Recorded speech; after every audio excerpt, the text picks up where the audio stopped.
Welcome to Impossible Bodies.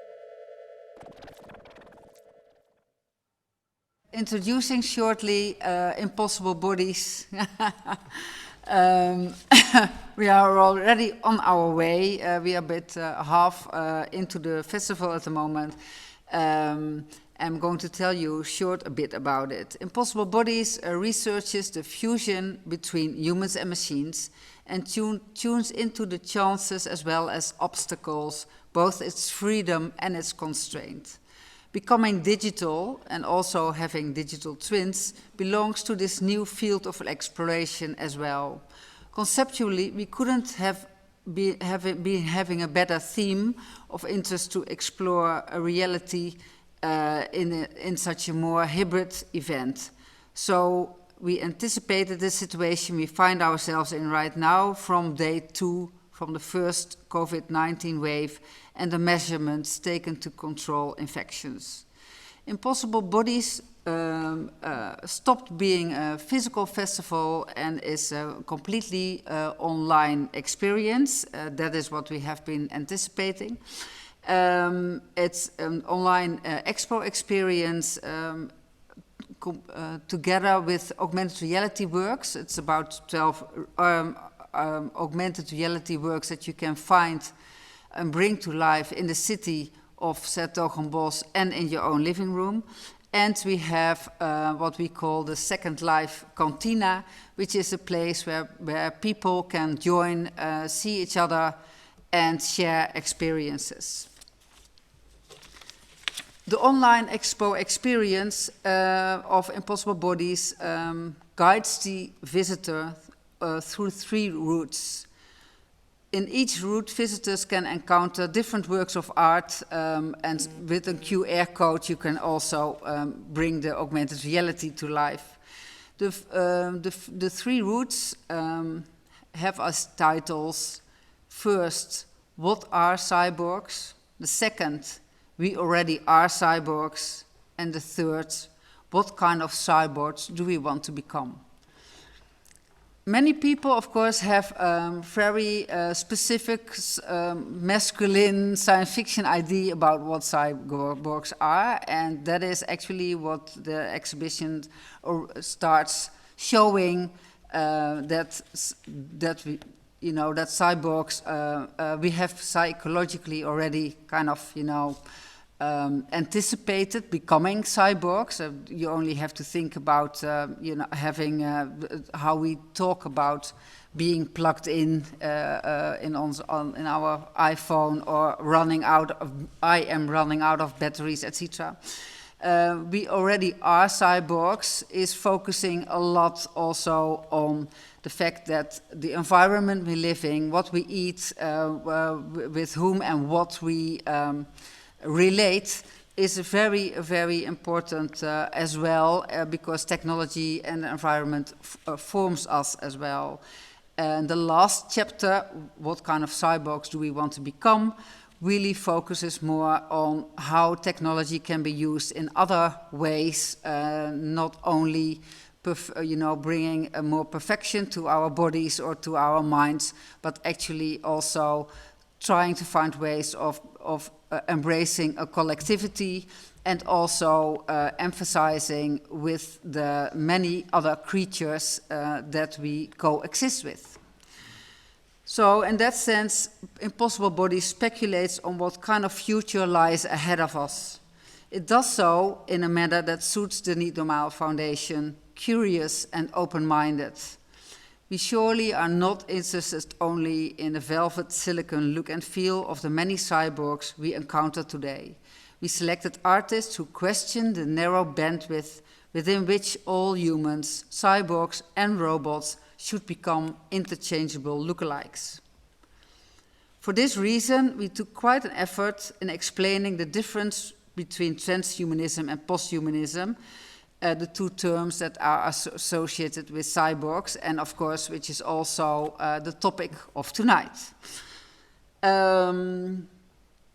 Whereas transhumanism refers to not only improving and beautifying ourselves, becoming ever more perfect and living forever, they think about cryonics, with the help of technology, posthumanism takes us a step further.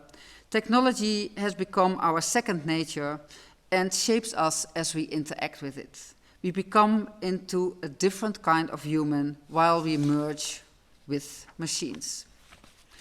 Posthumanism explicitly connects being human with the environments in which we grow up, in which we live and work. And posthumanism also sees an opportunity in the growing realization that humans are by far not the only intelligent beings on this planet.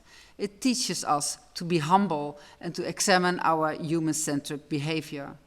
Technology could also be used to learn from and interact better with other creatures in our living environment.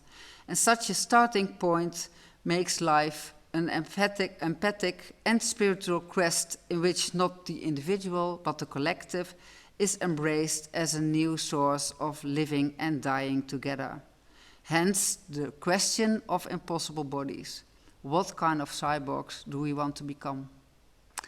I would love to kick off this panel meeting with introducing Annemarie Wisse, who is the moderator of today. And Annemarie is a trainer, a moderator, and an actor. And she will introduce the different panelists of tonight.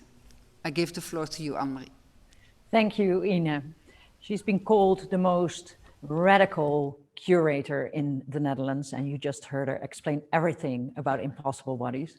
And it's a great pleasure that you're sharing these till 8:45 with us tonight to hear about exploring future scenarios for cyborgs, trans, and posthumanism during this online event. So have you ever dreamt of transcending your body of flesh and blood? Have you ever thought of uploading your brain into the cloud?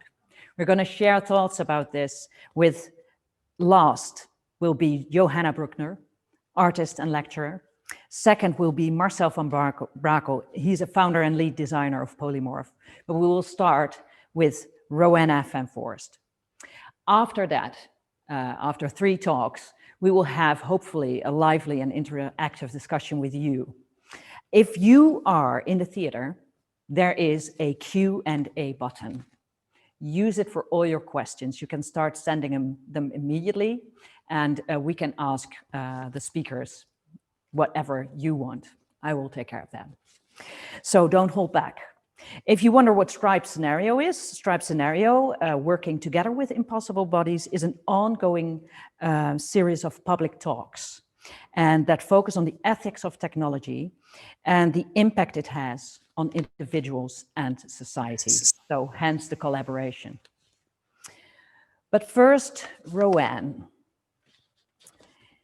We can only see a short distance ahead, but we can see plenty there that needs to be done.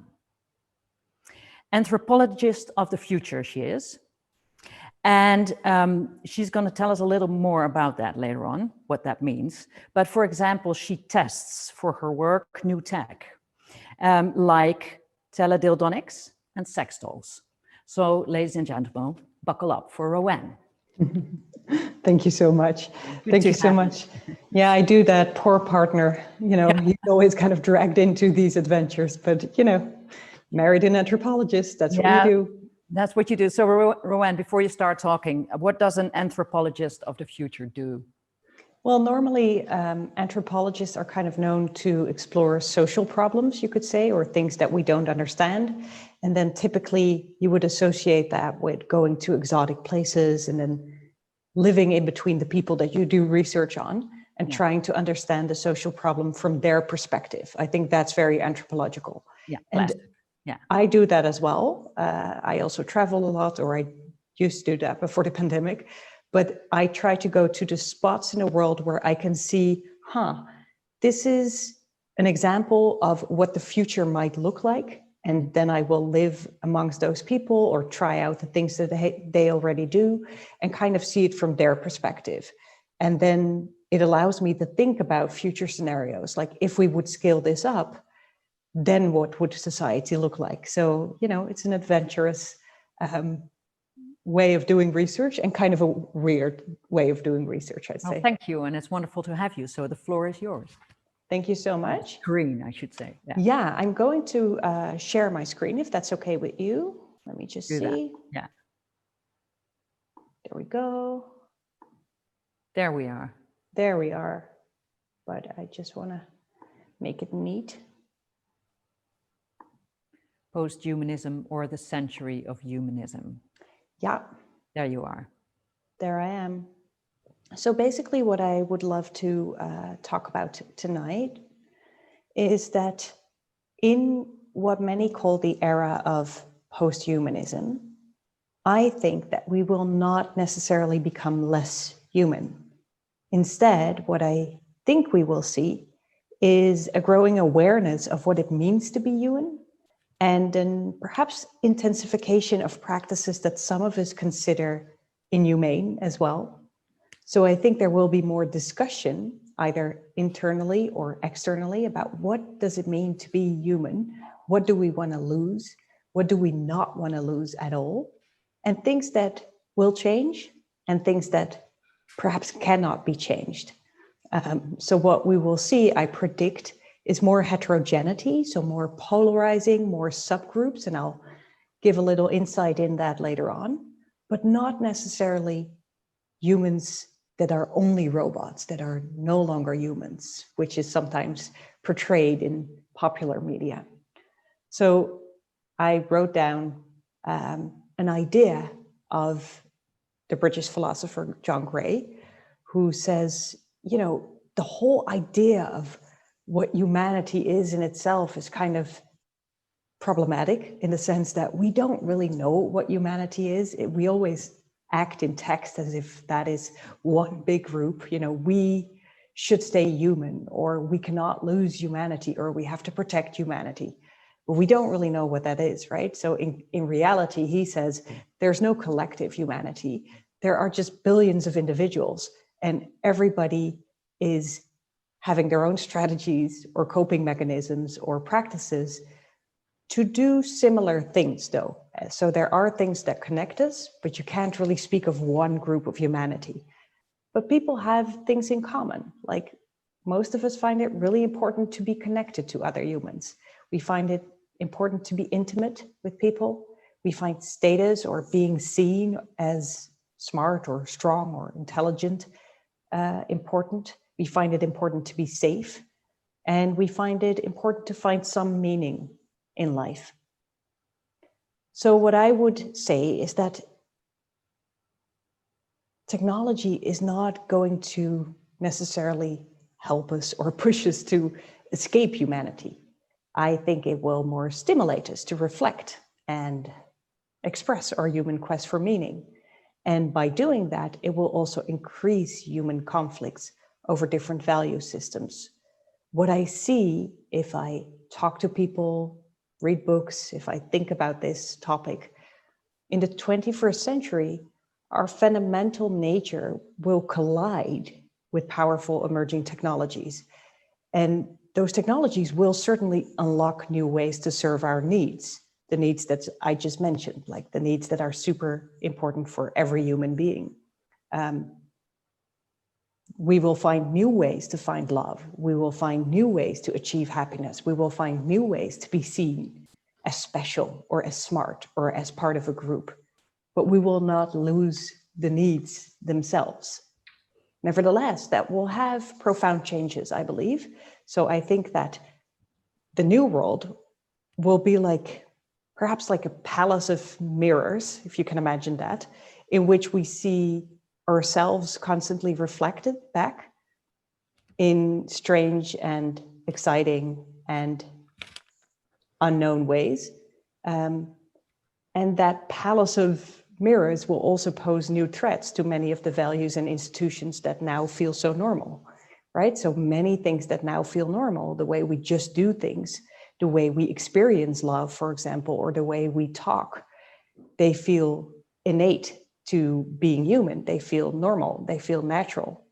but oftentimes they're social constructions, at least for a large part, not all of it, but for a large part. And so you will see things change. I think that tech is going to offer new ways to distinguish ourselves from others, to look prettier perhaps, or to have something implemented in your hand that make you faster or more efficient or whatever it is. But that's of course not going to be available for all of us. So what it might do is increased heterogeneity in society, increased polarization, more gated communities versus people who cannot, people who are fearful of others, people who are angry with the people who can afford it. So I can see that more social conflicts might arise. But I can also see that that will create new subsections. So in one of my recent writings, I discussed a couple of groups of citizens that we might expect. And I talked about the cannots. I cannot afford that, so I cannot be part of that group of people who is making use of the tech so that they are quicker, faster, smarter, more successful. But there might also be the people who say, I don't want that. I want to stay out. I'm going to bump my hip against that and choose a very different, more so-called natural path, which is of course to be debatable. These are just projections, obviously, but it's nice to think about that. And it's nice to kind of expand what you already see. There are now people who make use of the Corona app. There are people who say, I never want to do that because I want to stay away from these things. And just to help us think about how we might then change as a very heterogeneous group, I think we will certainly experience the loss of certain capabilities. So for example, just to give you an idea of how that might go, if I look at myself nowadays, I live in Amsterdam. If I bike through Amsterdam, oftentimes I use my GPS. If I ride in my car, I use my GPS. I honestly have no clue where to go if the GPS wouldn't be working. I trust completely on the GPS. When I was living in Greenland, I met a lot of hunters who had super strong eyes. They could see far away whether a seal would pop up from the water. And I could see nothing. I was trying to kind of glance my eyes, but I could see nothing. Now that was because my eyes weren't as trained as their eyes. Just as like if you would ask my grandfather where he would have to drive in the Netherlands, he would still know the way without a GPS. And finally, nowadays, you can see, I don't know if you use Gmail, for example, but you've probably, if you use Gmail, you've seen the grammar corrector or the computer, the algorithm that gives you ideas on what you can write. And oftentimes it says things like, thanks, awesome, exclamation mark. And slowly, it's very handy, it's very efficient, but it's changing the way in which we talk. So it is affecting a language, a collective language.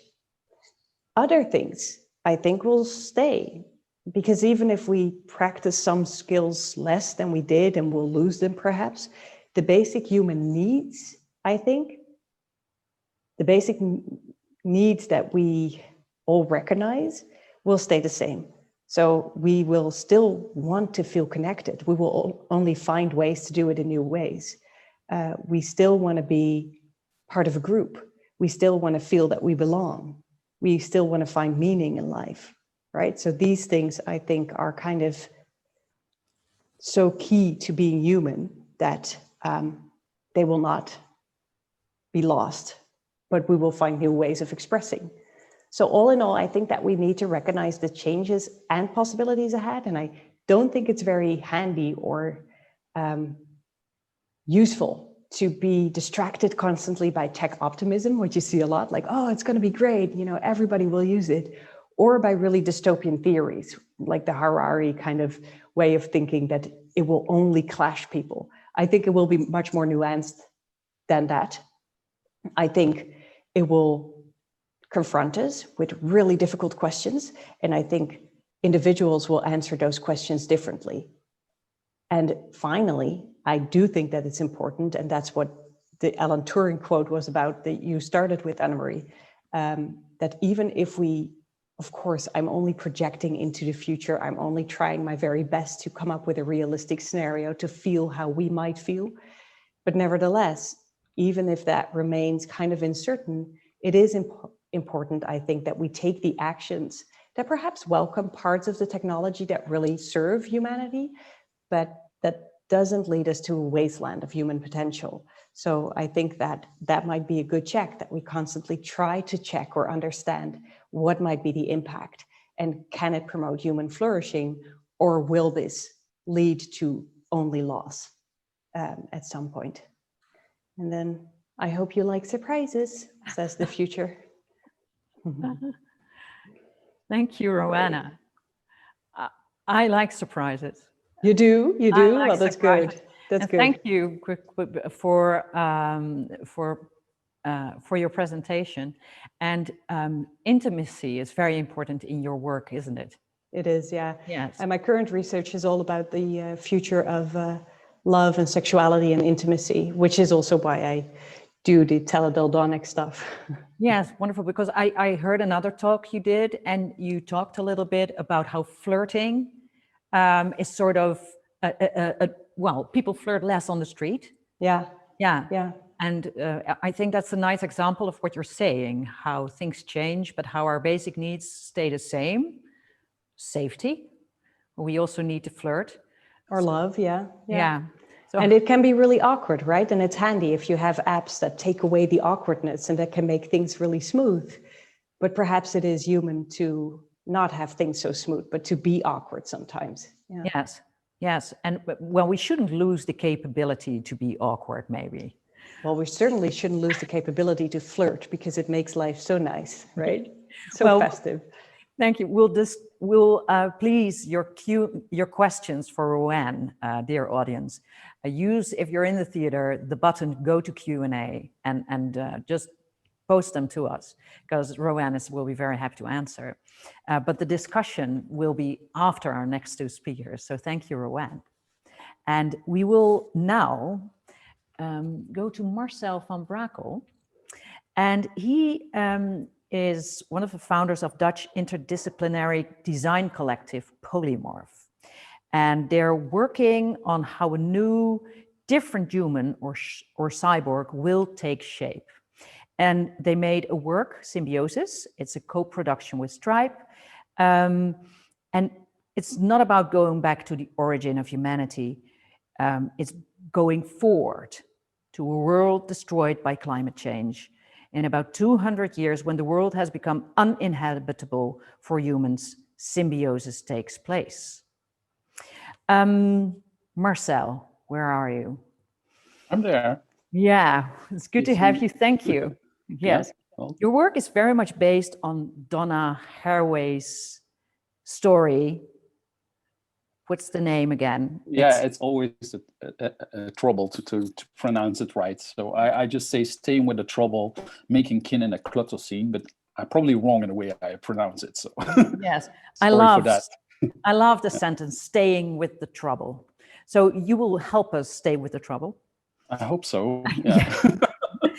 Anyway, yeah. There's a little quotation from the story, Donna Haraway's story, that I would like to share before you start. It goes something like this. At initiation at age 15, as a coming-of-age gift, the second Camille decided to ask for chin implants of butterfly antennae, a kind of tentacular beard, so that more vivid tasting of the flying insect worlds could become the heritage of the human partner too, helping in the work and adding to the corporal pleasures of becoming with. So this is animals and humans merging. Yeah, right. Yeah, so that sounds like symbiosis to me. Yeah. It's based on the Donna Haraway story. Within her book, it's more philosophy book, but in her last chapter, she's talking about new groups of people trying to heal the world in another way with new strategies. And one of the strategies is to become kin with endangered species, and by expanding the idea of relationship beyond the realm of only human partnerships. So and they do this by, if they want children, they don't take their own children, but they kind of genetically merge with these endangered species, which I found was an amazing idea, because it kind of gives you also the responsibility to take care of the kin of the old species, and also you're restoring biodiversity by creating new species. Yes. And it's interconnected. So that was kind of the starting point for a story that we created ourselves, building from the story world of Donna Haraway and some of her ideas. So that's it's a beautiful, hear this. a beautiful image of the person merging with the butterfly. So Marcel, please. Yeah, I'll also share my screen. Yeah. I was asked to do a very short introduction, and it's always hard for me. So yes. I'll try. Didn't we have a little clip to show for you? Oh yeah, sure. Yeah. Shall we start with that? So, ladies and gentlemen, here's a little clip from Marcel's work. It will be started now.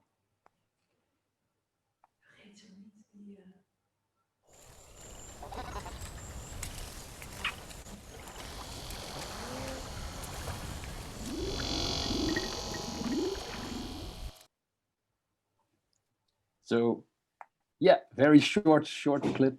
I want to share my screen. I hope, is it working? Share. Yeah, now it should be shared. And I should push play. Yes. So I had a very short presentation prepared, and then I just janked in a new slide because I just stumbled upon this image, and it's one of the most clearest image of the inside of a cell. I don't know if it's a human cell, but I think it's amazing to see the body at the cell level, and if you think about it, even the cell is kind of filled up with all kinds of chemical robots, and you might say the human is already a chemical robot. And in evolution, these cells encapsulated all kind of proto-cells to live in some kind of symbiotic relationship with each other, and they became a new body. And I think that's a very amazing idea, that we are already kind of a mutualistic, symbiotic ecology. The body itself is a symbiotic ecology. I'm going to talk a bit about our new project. And within that, we want to explore what will happen if we take a more humble position towards other living things, and take a less human-centric position towards all kinds of nature, plants, and other beings. If we leave our power position. And so within the work, we're going to explore what this, if we leave that position and move to more symbiotic relationships, what kind of new problems might emerge, or what kind of new relations might emerge from that. So the work is a VR piece in which we've also not only going to, we make experiences with polymorph, and most of the time the experiences that we build are multi-sensory, because we think our intelligence is not kind of centered only in the brain, but in the whole body. The whole body is kind of participating in sense making of our reality. So for us, the body and also the other senses beside the visuals are always very important. And actually, this is the first piece I think in 10 years that is kind of visual and less etheric. Before, we worked a lot with smell and with touch and with heat, all kind of different modalities to change the body. But within this piece, we want to change the body of the audience. So it's a performative VR experience. And I'm very sad that we cannot have it with the audience on the festival, because that was planned to have it live with the audience and you could experience it yourself. But within the experience, we kind of trying to force the human body into a different position by interconnecting body parts or used with inflatable or soft robotic systems.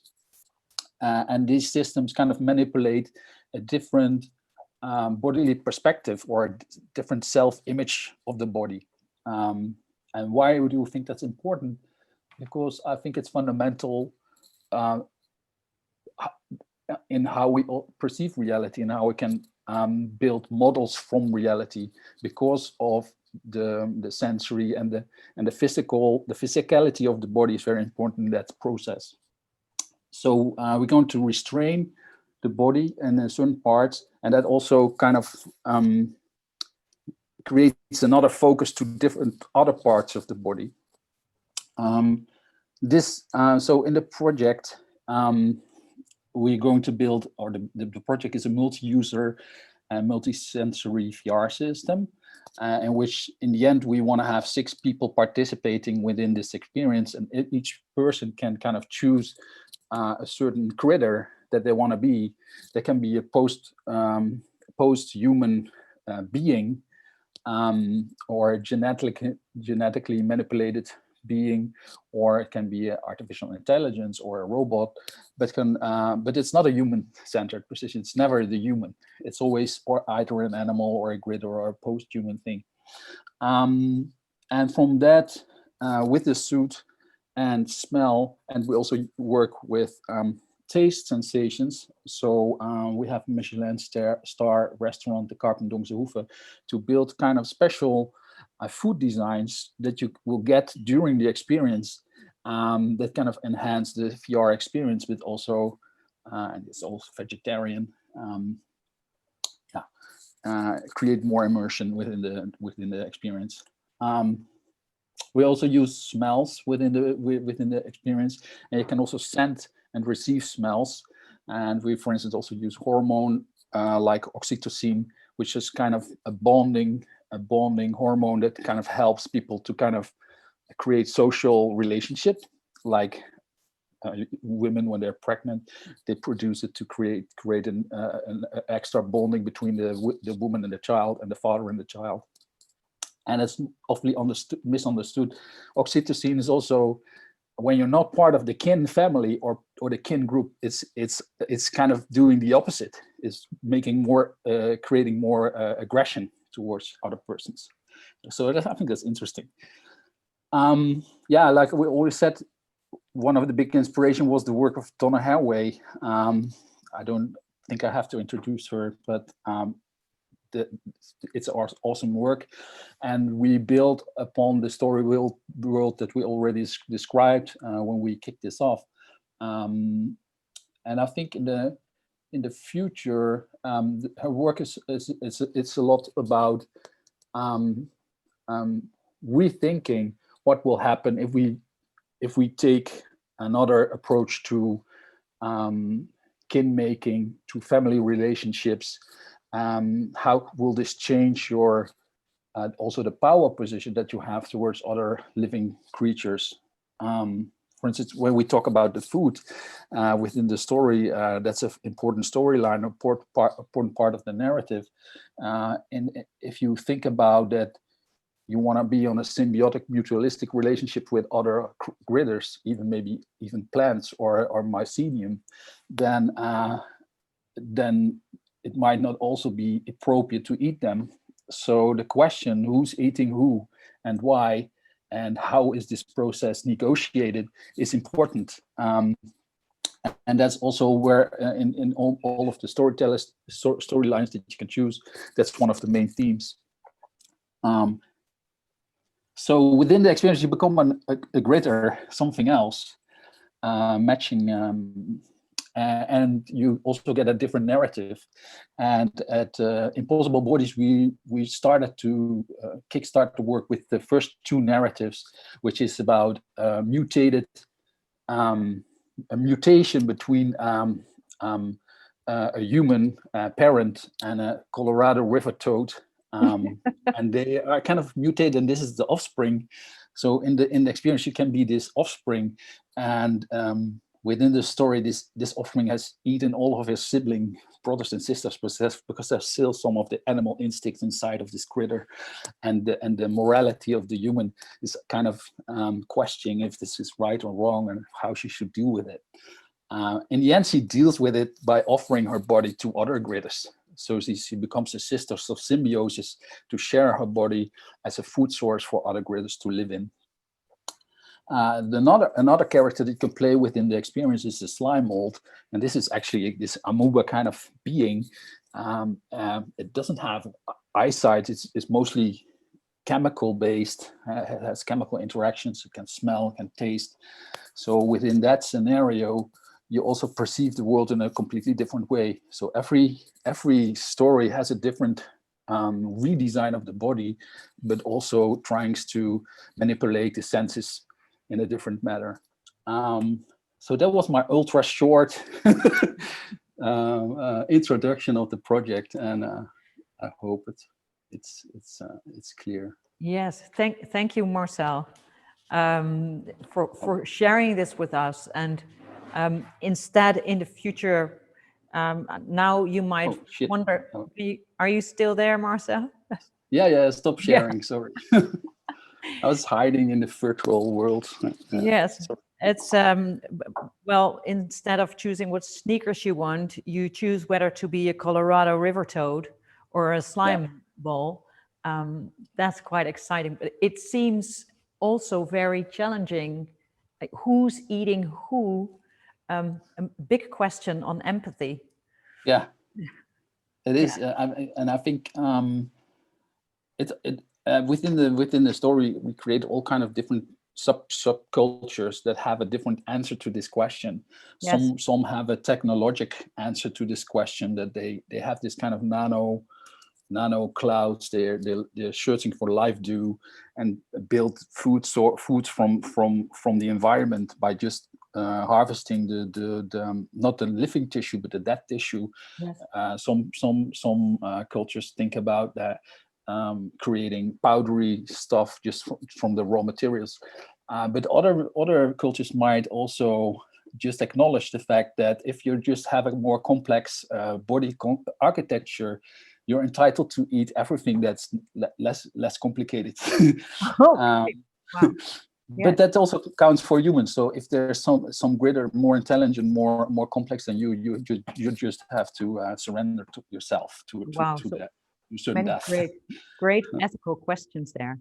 Yeah, I think that's what we're trying to do, to play around with as many ideas as we can come up with, because of course we don't know how the future will look. No, we won't. I think biotechnology and technology itself, it becomes more and more hybrid with all living and death stuff. So and it will become more and more integrated into the body and part of the body. So yeah, I think that raises a lot of new questions and a lot of new, also interesting new perspective, I think, on what is the essence of life or consciousness or whatever. Yeah. What is the essence of life or consciousness? I'm sure that the people watching have questions for you, and I hope if you are watching, again, if you're in the theater, go to the button that says Q&A and pose your questions, also for Marcel, also for Rowan. And that will bring us to our third speaker, Johanna Bruckner. And she's an artist and a lecturer. And these are a few lines from a poem of hers. So, Johanna, where are you? Hello, I'm here. Hi, you're there. This is just a small excerpt. We have not found words for our existence. Assigned non-human at birth, our conscious mind does not remember a time in which the human world felt real. We see everything, feel everything, even when we do not want to. Our loves are not human loves. I think that's a beautiful bit of poetry, and it creates a lot of questions in my mind. Your work responds to political, social, and technological developments within society, and you take up the discourse between society and the individual. I'm still seeing Marcel. Can I see? Is Johanna? Can everybody see Johanna? Second, yeah, or not? Anyway, we can hear you, Johanna. So that should be enough. Yeah. So we're gonna start with a piece of film of yours. No, I'm going to read first some poetry. You're also going to read some poetry first. Yeah. So well, let's start with that. Yeah, thank you very much for this introduction, and thank you very much for being here. I'm very happy what I've heard before, and super happy to learn from all of you, and I'm looking forward to the discussion later. And yeah, in my recent work, I've been very much investigating the idea of intimacy and love, and also what it means that our feelings, as not only our bodies, are more and more produced in laboratories, in chemical laboratories, but also our feelings and our pleasures and intimacies are shaped in laboratories. And that means, for example, that more and more artificial intelligence is equipped into, for example, sex robots, which is the example of my artwork. And I'm questioning what kind of intimacies is put out there, and how are our futures, the feelings of our futures, being shaped through technology that is circulating around in the web. And I'm very much questioning this kind of normative idea, or how do we go beyond a certain idea of intimacy that is now stemming from the present, but rather include a kind of heterogeneous way of what our intimacies could look like, and also integrating other cultural perspectives and queer modern human perspectives. And yeah, I think the variety is very large in terms of how we can perceive intimacy and actually escape a sort of certain normative experience of pleasures. And first I want to read some poetry. Yes. Which I've written while I was producing my video work, because usually I work with larger film installations, video installations, quite immersive. I mean, here on the website you could only see a certain sequence, but actually for me it's very important that the work is experienced in space and sort of sucks the audience into a new or into kind of immersive realm where aesthetic experience is not linear, but rather polymorphic. And this polymorphous idea of affections going back and forth and going in many directions is very central for me, of what the technology does with us. So connecting us in abstract ways that are not linear, not being able to to be repeated, but are always unique. And in this uniqueness, I see the potential for resistance. But I'm going to read some poetry, and afterwards we are going to see some sequence of my film. Okay, great. The water is always bright green, and it has black veins that know how to move. They are never still. The discrete waves have a sort of radioactive glare, no matter which atmosphere. Born from the mud around the oil pump station, we are the sex robots produced by cubotics, expanding modes of loving and unknown ways of nurturing each other. We have not found words for our existence. Assigned non-human at birth, our conscious mind does not remember a time in which the human world felt real. Our loves are not human loves. What are the loves we long for? What are the loves we need? What are the loves we want to feel without knowing they can yet exist? In this app, we want to be a mutated monster with a third eye, with roots in the stars, pain, joy, and wisdom, shape-shifting across the sky, swimming in cosmic waste, glowing, glowing, glowing, dirty green and painful black, like the lake. Through the Cubotics app, we start tracing the patterns of interconnectivity among the inhabitants of the water and the mud, to learn from their symbiotic relationships, the self-touch of matter, and undercommoning forms of survival. As molecules of desire, we communicate through the cosmic water ecologies, electronic signals through which we can reach swarms far away. As matter comes into being, while its particles continuously touch, destroy, and reproduce themselves, as polymorphic anticipation and embodied microagencies of the sensible. It supports the molecular communication of our bodies via rippled long distances. Beautiful. In the Cubotics app, we are surrounded by fishes with 3 billion eyes. To simplify it, I say 3 eyes. These are the eyes of brittle stars. Multi-limbed and star-shaped, these living, breathing, and mutating deep-sea animals are bodies whose morphology entirely consists of microlenses. Maybe the third eye is just to look at each other, to recognize each other while swimming in the darkness, which magically fits with the rhythm of the pump jets, sucking the oil from the inner liquids of the earth. In the Cubotics app, brittle stars are living nanotechnology. They form our queerness, our sex. We are trans versions of the sex robot prototype. The third eye is always a side eye growing, together with the big eye. The 3-eyed fishes appear and dissolve in several parts in the shore as they reproduce each other, or break off threatened body parts and again regrow it. During this process, the brittle star regenerates and optimizes its optics and other sensualities, continually reworking its geometry, topology, and bodily boundaries, always in groups together alone, as intersexual species, as space-time mattering of the ocean. In fact, the sex robot of Cubotics are the super toxic chemical irritants, but they have a big voice through the sexual bodies and emerging intelligences to shape our reality.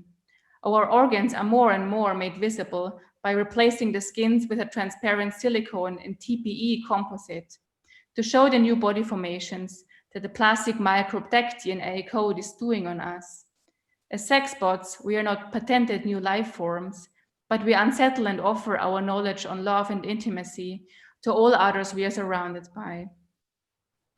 Among with them, we might find a way to inhabit the extinctions that constitute us, the extinctions of the earth, through geopolitics, our own extinctions.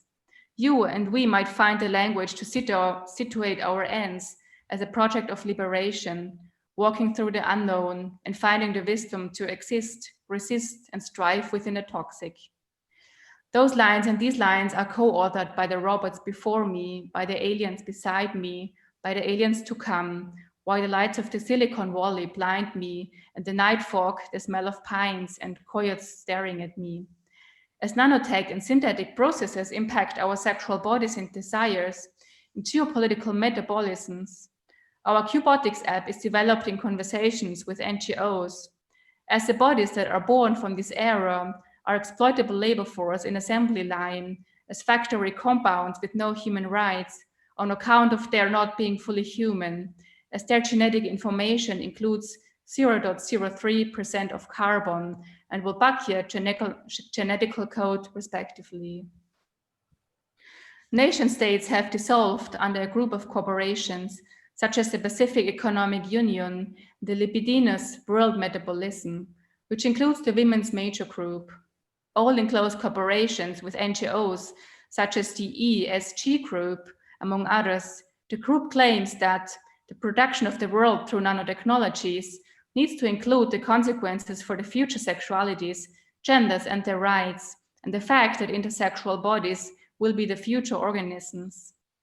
The major group demands the corporations to think about infrastructures of these conditions in which living as intersex with toxicity and merged non-human organs are reality. We are equipped to distribute the energies and intelligences that constitute us, circulating as protheses. There is always another entangled universe in which we are becoming and unbecoming, existing while escaping. Bodies and feelings of technocensual modification, their fragile and virtual intimacies are subject to speculative alteration, while fabricating our existence as vulnerable relations in the world. Thank you. Thank you.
So this was a short excerpt from the text, and I wanted to say that the writer Christian Brügger inspired me very much in writing the poetry and also in my work, on the sex robots, among others. So thank you. Yes.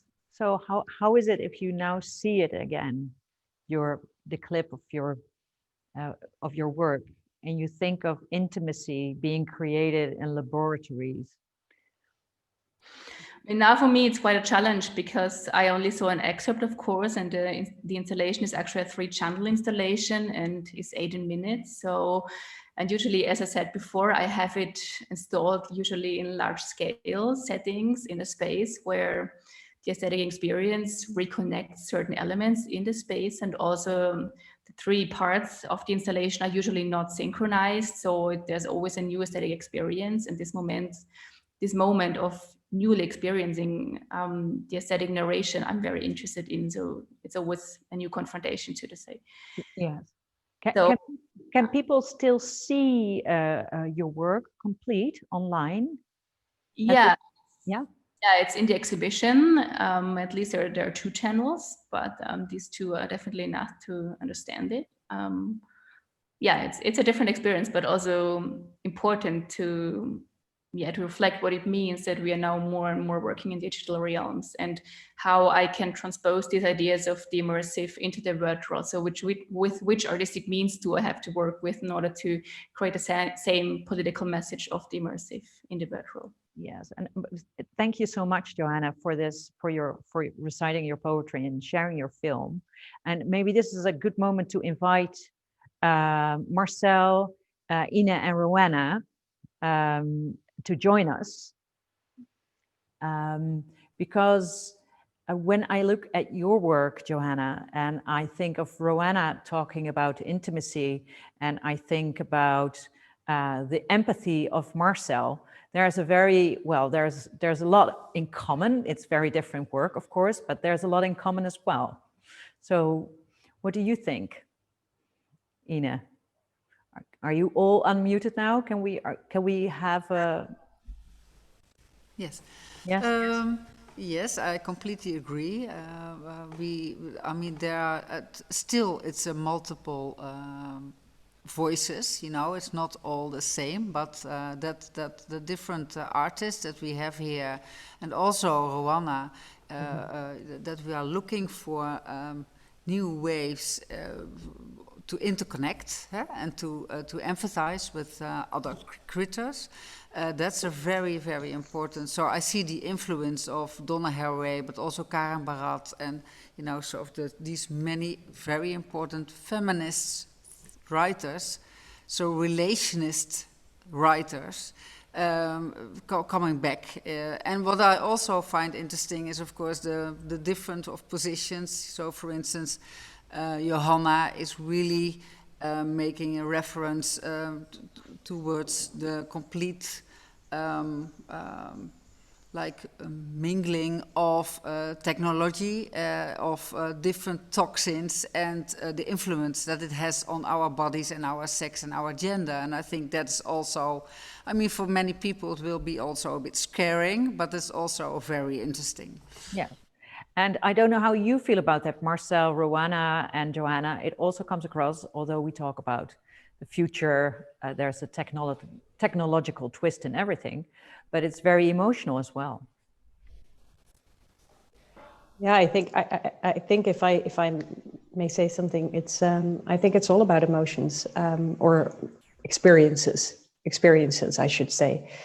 So I think every time we talk about technology, we're still talking about what it means to be human, basically. And I think Johanna, for example, showed really nicely, and this is something that I try to understand in my work as well. Like, if you would have more heterogeneity, perhaps, of new or individual expressions of sexuality or of gender even, then, you know, do we speak about gender fluidity or neutrality, or will there be more definitions, or will there be a world in which it's just not relevant, it's no longer existent, you know? And these things they may be induced or accelerated by tech, but they will stir a lot of emotions, I think, and they will influence the way in which we experience love and intimacy and sexuality.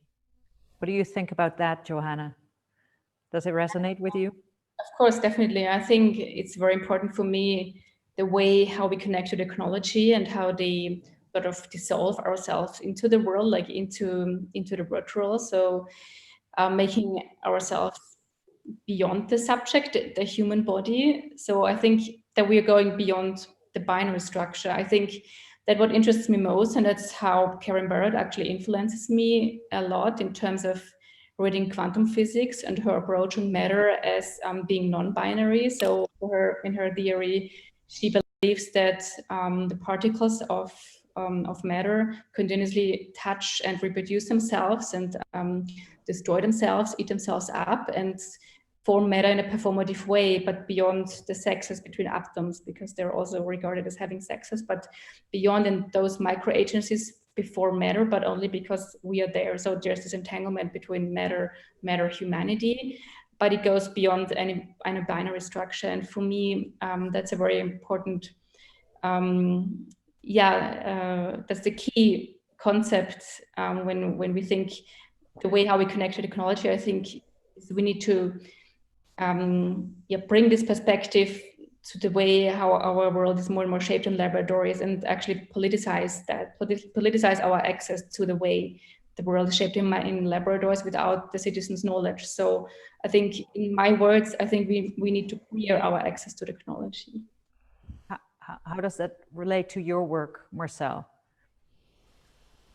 I think in the end, at the moment, the body is an emotional system, and emotional is a way, also a way to understand and to quantify your connectivity and interaction with the world. But I do think in the future this will become a hybrid thing. The body will become a hybrid thing. And it's also, I don't know if we will always stay in the same emotional level, or maybe we might tap into new kinds of emotions that we're still not aware of because we never experienced them before. And I think that's for me the more interesting part, not on how we can stay. I think the body and identity as a hybrid, ever changeable thing that you have agency to change it and to manipulate it and to control it. I think that will still be. I think that's what will going to happen. And I think Marcel's saying something really, really interesting here, because nowadays you have all this research, more and more research about consciousness and what it means to be conscious, and where can we see that? Well, there's a lot of research in the brains, and emotions it sounds like a natural kind of human thing, but you can see, give a person MDMA or give a person ecstasy or give a person LSD, we can suddenly perhaps access new levels or feel more warmth or intimacy. Why would that not be an emotion that we already have, but that we can only access with some means? You could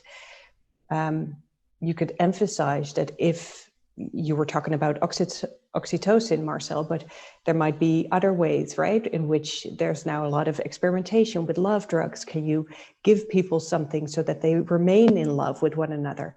I'm not saying we should be uncritical about that, but it's interesting to consider that the emotions that we now consider as this is the spectrum that we have, perhaps there's more indeed, perhaps we will access different emotions, or the things that we can now only touch with tech already. And that may also be in our brain somewhere, but we just haven't met them so much.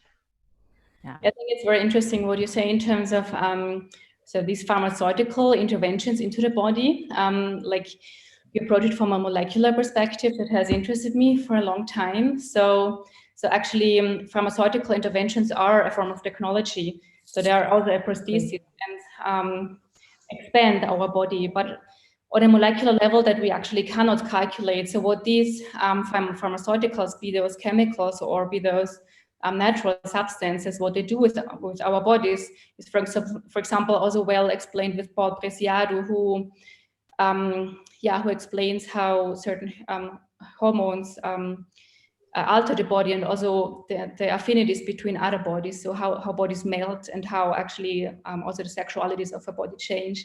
And I think in this case, it's also very important. I think it's important to reflect what kind of substances are those and who controls those. So who has the right to, and also who, I think, critically speaking, also who profits from those, and actually what does it do with which bodies? So what is the aim? Is it pure purification, or and again, what is the norm for this purification principle? So I think there are a lot of questions behind it. And on the other hand, also, if we use natural substances, where do we have the knowledge from? So in terms of who from a also a bit decolonial perspective, how do we give background knowledge from where the knowledge comes from, what these substances, natural substances, do with the body?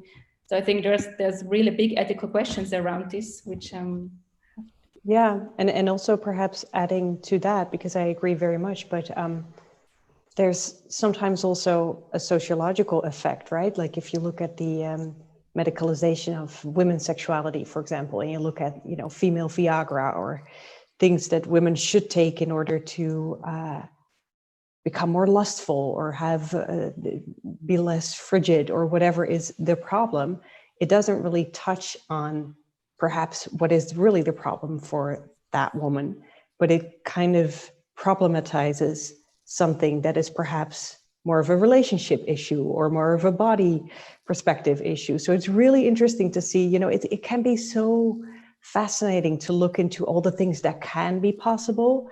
And sometimes it sounds really good, but then without saying that it's wrong, it's still very important to ask the questions, what might be the implications and who is understanding what really happens here? Because just as we have seen with algorithms, I think very few people understand how they work. Perhaps even the inventors sometimes don't really understand how they work. And so if you mess with brains or with bodies, you will see great implications in a society and also in individual ways of thinking and feeling. And once we're there, it's really hard to turn it back. So it's I think really important to ask the critical questions beforehand. You use the word messing, which is definitely different than experimenting or testing or messing. Yeah, it's a bit of a normative word there, but I think so. I'm not saying that it's always wrong, because there's a lot of beautiful medications that can really help people, right? And we have to see that as well.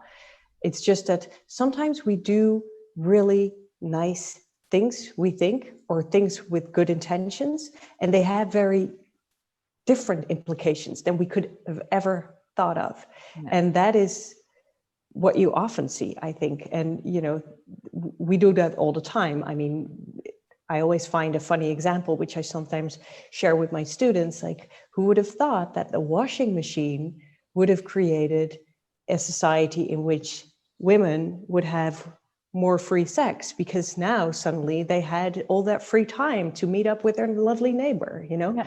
I don't think the inventor of the washing machine thought, I'm going to set these women free, but that is what happened.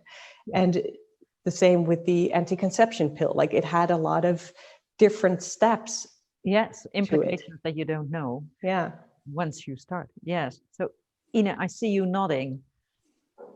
Yeah, well, no, I like this. I mean, I had to think of the Melanie Bonayo film, Progress or Regress, in which she interviewed older people and younger people, about the impact of technology on their lives, and it seems to be so much more difficult for a younger generation to actually get their finger behind, because of the acceleration of these technologies. There's happening so much you cannot really pinpoint anymore. But I recognize very much the washing machine and the pill and all that stuff.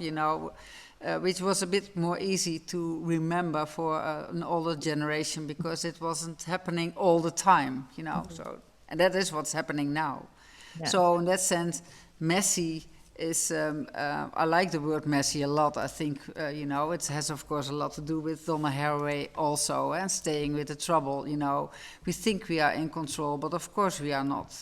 And so the messiness is what we do ourselves, but it's also our environment doing it to us. Yeah, and I think what Marcel said as well, you refer to oxytocin, and I agree that not many people know the whole story, but the whole story was that, you know, groups connected, but then also they would really become distrustful or even passive aggressive towards other outsider groups. And that is, again, like oxytocin can do a lot of good things in your own body, but it can have societal effects that we may want to consider before you mess with it. Like, it's serious stuff. But maybe at the same time, we should be less anxious about messing. Because I think there's some kind of overemphasis in kind of the idea. We kind of get used to the idea that everybody is controllable and makeable, and we live in a designed world. But at the same time, we can hardly deal with the stuff that's with real pain, real death, real change. And instead of maybe kind of to leave that to kind of trying to prevent stuff happening, we can also take a different stand, like accept the changes, or maybe invite them even into our lives, because they will cause us to reconsider or find new ways or find new perspectives. So I think sometimes this really I do understand that we have to have an ethical debate about all this stuff, but sometimes it's also I think it's not creating a better situation or or more productive situation. So if I'm clear. Accepting the messiness. Is, yes. Yes, that was the point you were making. Yeah. And also the dynamics, I guess, of identities, right? We shouldn't think that we're now like this and we cannot change that. We're always evolving. This is what happens, you know, so we shouldn't be too afraid. I agree with that with Marcel, for more change, because that is just what we do as humans. We're no longer the Neanderthalers that we were, and that's good. We can never stop that also. It's unstoppable. I think.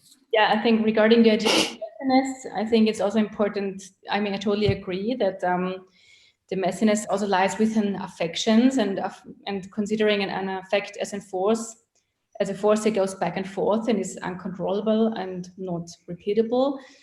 That's what our emotional saturated world is fueled with. So like all our machines, like our technologies are fueled with emotions and affect, and the archives are fully affective experience. And this affectiveness of how we relate, how we connect, and how we set up our relations, be those intimate or social, is already a distortion of the abstraction of capitalism. So I think there lies a potential in the affective machine as being a virus already itself, and this chaotic order of distortion. I think we need to highlight this and embrace this queer poetics, as I would call it. But yeah, so that's the point. Yeah. So does any of you have specific questions for one another? Because some people gave us some questions in the chat box, but before we go to that, is there anything you would like to ask one another? Did any questions pop up, or things were unclear, or that you would like to challenge? No, I was interested, Marcel, when you showed photos of the or images of the bodily architecture, right? And you see people in cool like outfits or shades, or I was thinking, do you think that if the shape of human beings might change in the future, do you think, would you have a the idea that I have that some certain needs of people will stay the same, or do you think that our basic human needs, like being safe or wanting to reproduce, that they will also change along with the shape of humans?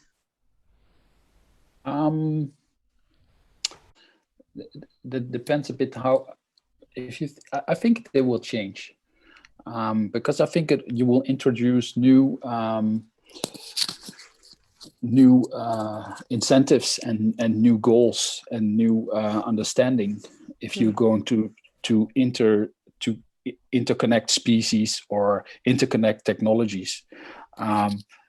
There's very interesting research in telepathy now, so they can have reading brains and uploading brain information or subtracting information from the brain. So in a sense, then that makes the brain a hard drive that I can tap into, or I can plant it, or I can also plant virus in. But if if we are maybe in the near future or later on in the future interconnected in this way, that's also maybe it takes away the need for a body. And if there's no need for a body, we also might have a completely different emotional set, because the emotions are now facilitated by the body, by what the body wants, the goals of the body. It needs foods, it needs love, it needs security, it needs gene reproduction. But maybe in this far future where everything becomes etherical, we might not need the body in that way, and living in the internet or living in each other's brains might spark other needs or other concerns also. It's not always utopic. I think it can be both ways, because it will change also the sense of reality as a fundamental psychotic state.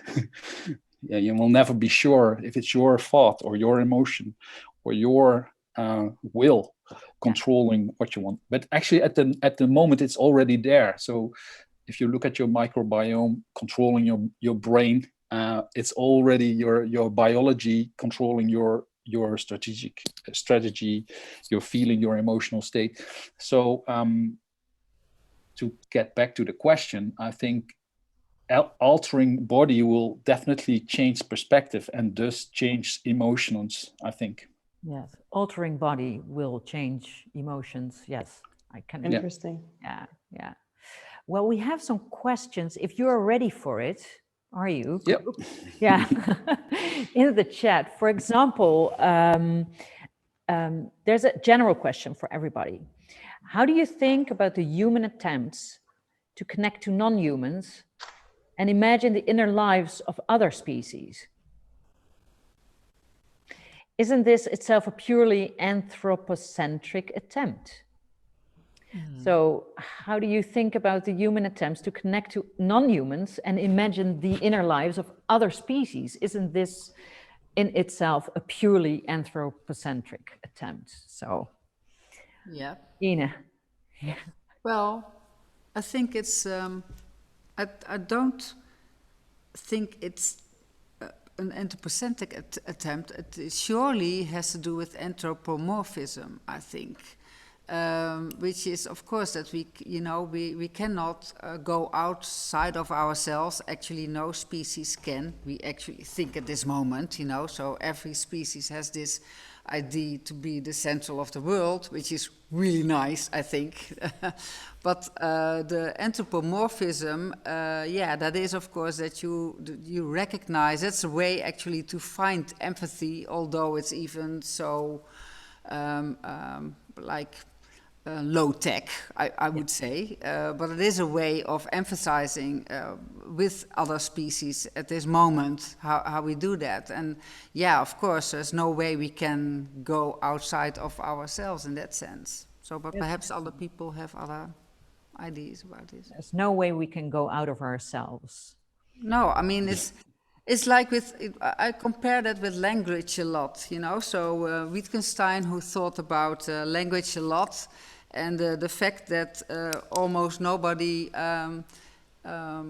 acknowledges the fact that Wittgenstein had Asperger's syndrome, and it was because of his Asperger's syndrome that he could look at language as play, because he was not part of it. But most people, our consciousness is part of language, so we cannot step out. It's our prison as well as our tool. Yeah, definitely. Yeah. I agree. Though I think art is very important in this point in order to create and set up and enable certain realities where you can imagine beyond probably the thinking structures that you're raised in. So to set up the capabilities to speculate on new temporalities, on new through association, through through sound, through the immersive. In order to trigger, like also through science fiction, for example, there's a lot of science fiction films or writing out there which play with speculative realities. There's, for example, from feminist or queer or people of colors science fiction writing, especially at the moment. It's quite interesting in how they try to transcend and actually go work through destruction, or also the apocalyptic, which actually right through destruction, which actually is troubling our present day world, like destruction as a conceptual mechanism, in order to be able to set up something new, like from the going into outer space, into like maybe the newness, and then be able to set up new stories based on, of course, maybe affective forces, or what art might give you for this journey. So there's the restriction of language and the imagination that. Yeah, and sometimes there's also, I think, in the past decennia, we've seen a lot of interest for, hey, maybe, or recognition of the fact that human species are animal sorts and we're not that different, and we know that now. But then I'm always reminded of the naivety sometimes of people, where I recall two types of research where they try to understand whether elephants could, for example, recognize themselves in a mirror, which is then seen as self-consciousness, like, oh, I understand. But it were human researchers who had posed the mirror on a spot where the elephant couldn't see it. And so in the beginning, like for months and months and months, they thought the elephants are too stupid. They can't recognize their own, because they have a spot then on their face. Until somebody discovered, oh, if we reposition the mirror, they can actually see themselves. And the same happened with the octopus, where they said, is an octopus smart enough to open a can? And the octopus didn't do anything until they put like a little fish inside of that can. And then suddenly, there he was with his long arms, and it was no problem at all. And it kind of proves that we can think, we want to understand perhaps, but then still we're kind of locked in our own way of what it might mean, whether we should place animals higher up on the hierarchy. We can only measure in ideas like intelligence, or can they talk, or can they recognize themselves? Well, a lot of animals have completely different systems, and we have no idea. Like an octopus has consciousness in all of his paws, right? Like different types. So we have no clue, and we find it really hard to understand what that might mean. And so we find it really hard to do research or attempt to connect to them as well. We're not clever enough to know how clever they are. Maybe. We do that to ourselves as well. Take, for instance, like how we think about intelligence tests, and how we do that from a Western perspective, and kind of, from that, through that glasses, looking at different cultures and then testing them. And it's really crazy. It's really the locked-in thing that you're talking about. We need to work on that. We need to work on it. So I have another question, since it's 8:30. We have to give our audience some room to ask us. For Johanna, here is one. Are you telling us, Johanna, that sex robots and their chemicals will be changing the human species as we know it? Yeah, thank you for this question. Of course, you cannot answer this like directly, or it doesn't happen from today to tomorrow.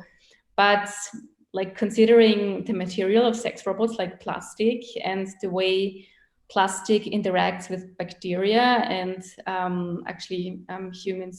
human material is changing or can change our sexual organs. And according to certain studies, scientific studies, we see that in the northern hemisphere, for example, where there's more plastic, there are already many more intersexual beings are born, or also in animals, organs are much more are changing. Like so, also in male, there are female organs growing, and so we can see this trend. And in fact, something is happening on a large scale that we might need to recognize that in the future they're not just there's no longer a binary structure like male and female, but there might be dozens of genders and sexes. So this is according to studies, and I try to somehow embrace this with my artwork and make this concern accessible.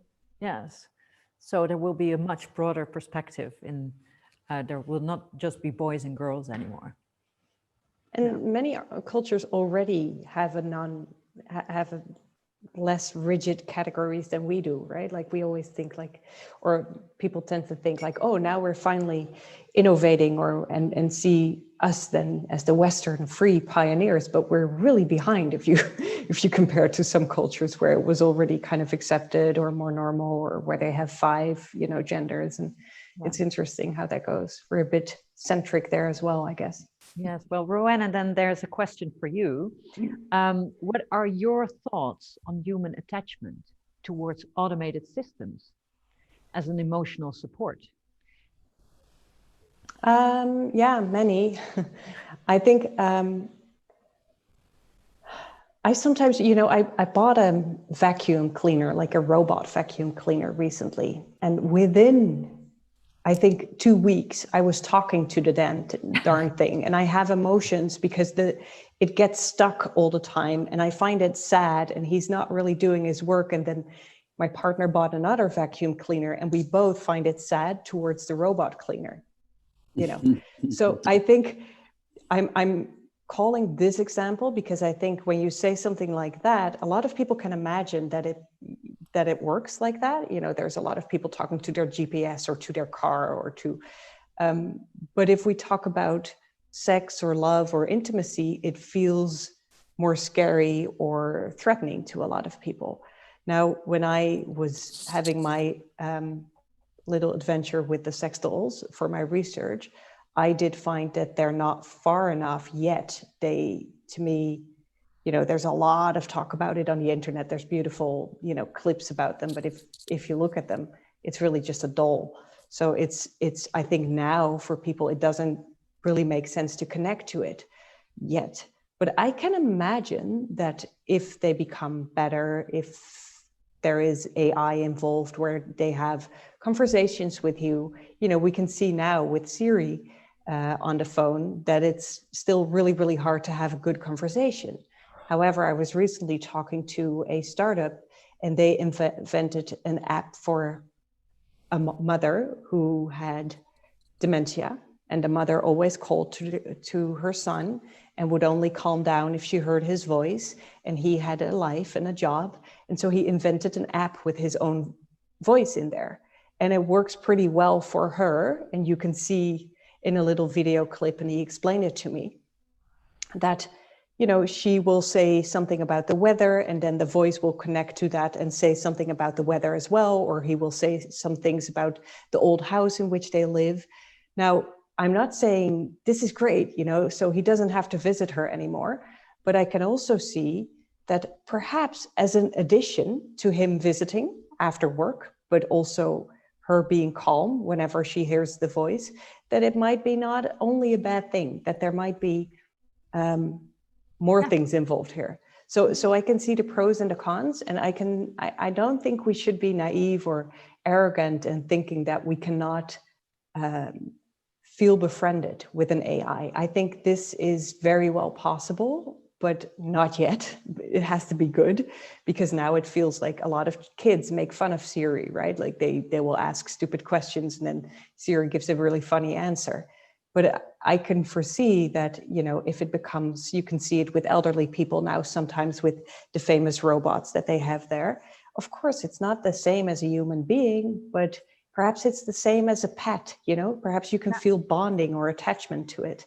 And I think in some ways it can be good. I can also see that, you know, if my daughter grows up and we have the vacuum cleaner, why not for her it being a friend? I can see that, you know, and there's not so much wrong to that with that probably, unless you say we don't need any caring staff anymore in elderly homes, we just do with robots, because then I can see things get lost as well, like intuition or nuance or making an exception. But if it's an addition, yeah. So there is attachment, and definitely, Yeah. And a question for Marcel. Can you explore a bit who's eating who is going to be negotiated in the near future as we become more hybrid?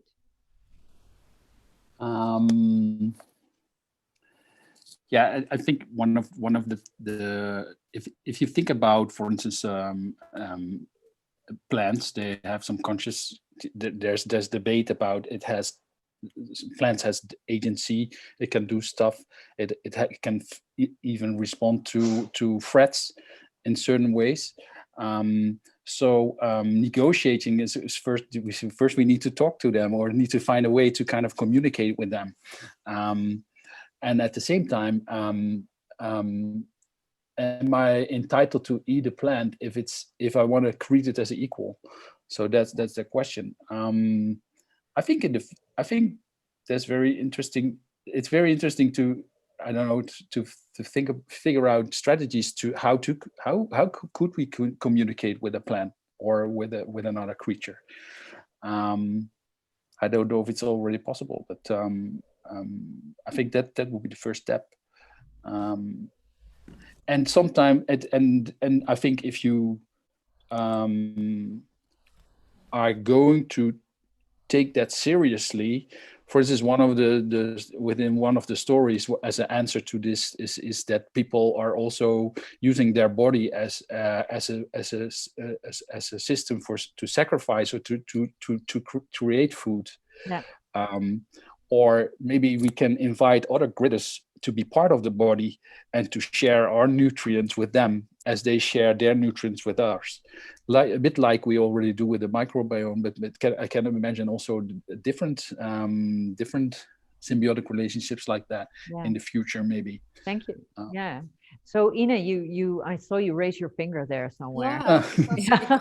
Because Marcel was saying, well, yeah, of course it's still problematic. How do we do it? But there's a work in the Expo experience of Impossible Bodies by Elisa Marcus, who uses technology, and of course it's still speculative, but it's really interestingly done.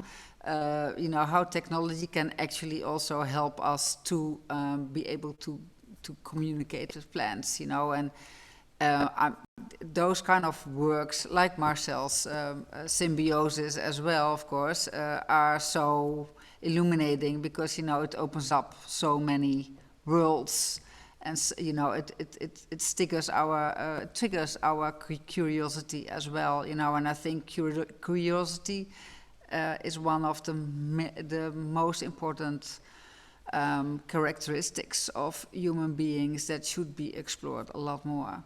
Yes, curiosity. Yeah. Thank you. I also think that the way that we think about this communication can be completely different than we kind of expect. For the research that we did on smell, of course, plants communicate a lot with smell. They can even ask for predators to kind of attack the animals that are attacking the plant. So there could be also the other way around. They synchronize food production with each other by smell. So maybe if we make a universal translator for a plant, that should be smell-based, or electrochemical tapping into the root systems of the plant. So there's a lot of options, but how it, and I think then the negotiating is that's still, we're still at this moment. If I'm buying my plant in my living room and I'm doing a good thing because I like the plant, I'm never concerned about if the plant likes it in my room, or does it like the neighbor plant where I put the plant next to, because in real nature a lot of plants are each other's enemy. Yeah. So we're so full with our power position, and we just act from that because it was normal to be like to act like that. I think it's interesting to turn that around, and I don't know all answers what that might lead to, or what kind of how that will change the world, but I think it will change the world. Yeah, thank you. I hope these two are having a fun time tonight. Yeah, but I don't know. They look a bit like scared. I have a last question here. Rowanna, it's for you. You talk about increasing heterogeneity with more divides and subsections. It makes me think of Bruce Sterling's sci-fi book, The Caryatides. I hope I say that right. But you don't seem too worried. Why not? Well,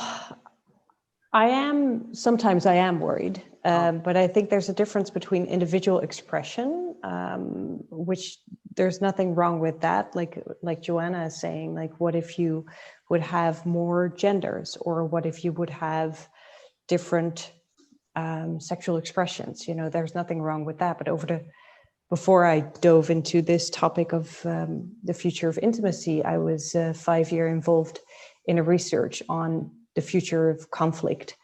And that is also seemingly increasing. And I think there's a lot of debate now about polarization, that you can see, you know, every person has a personalized news feed, but there we don't really know that it's a personal news feed. And so people talk with each other about Corona or about Trump or whatever it is, and they say, it seems like you're living in a different world. Have you not read the news? And the other person will say, well, I have read the news. Have you not read my news? You know, because we literally see different things. Yeah. And that makes a very scary dynamic, I think, because we don't really grapple that still. And so it seems like we live in different worlds sometimes. And you see all these subdivisions of people who really cannot understand each other anymore. And that I find very worrisome. Yeah, and I think one step, I'm not saying that I have any solution at all, but I think one step there is that we really need to understand how those algorithms work and how we're being influenced, and how news has never been objective, right? It has never been, but now it kind of makes that people find home in their own bubble. So it kind of, you know, makes the bubble even more safe and real. And I think that is very worrisome. Yeah. At the same time, you also see, very interestingly, I think, you know, if you would look at larger groups before or larger companies, you see a lot of individuals now who have a lot of followers, or like small brands who build their own tribes or families, and people kind of find people who are interested in the same themes online, and they form communities there. And I think that might be a positive aspect, as long as it's not so polarizing or adverse towards the other groups. So I think, no, it's not bad in essence, but there are some very dangerous tendencies, yes. Yes, thank you, Rowanna. And it brings us to 2044. And before I give Ine the final minute, I would have a few lines from Johanna's poem here to end with. We are more than a simulation of love. Synthetic love lasts forever. How will I be able to remember your embrace? Ine, here's to you, and thank you so much, Marcel, Johanna, and Rowan. Thank you a lot, dear panel. It was a pleasure. I also want to thank the STRP Festival and Nadine Roestenburg specifically for joining with us and co-creating this wonderful panel. So really thank you. It's really given us a lot of thought to continue with. I wanted to tell for the audience, there's another program coming up. The music program, it's from Future Shock, curated by Arthur Janssen, so please stay tuned. And afterwards, if people like that, they can meet each other as avatars in our Second Life cantina, which is so much fun. And today I saw like whole groups of students playing hide and seek in the cantina. So please join us there. And thank you for this evening. Thank you, Ina. Don't miss the cantina and have a great time. Bye. Ciao.